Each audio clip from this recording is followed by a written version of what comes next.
Okay, શું કહો છો જે પ્રકારે આ ગાયો ખેતરોમાં ગાયો ચરાવી છે? ગાયોમાં ખેતરોમાં ગાયો ચરાવવાનો કે આનંદથી જ ગાયો હું ચરાવું છું.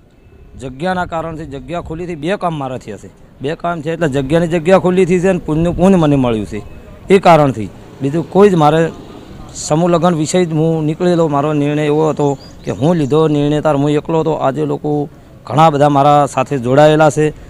કાંકરેજ તાલુકાની પણ ઓલ ગુજરાત મારી સાથે જોડાયેલો છે.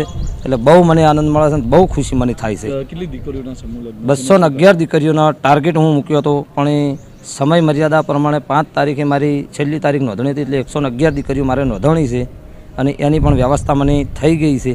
એ વ્યવસ્થા થઈ ગઈ છે અને લોકો જોવે નાની નાની સમાજમાં જે પણ દેખાદેખીથી દેવા લોકોનો થતો હતો એ સમાજને પણ હરેક કદમ સેવા ટ્રસ્ટમાં જોડાવવું જોઈએ.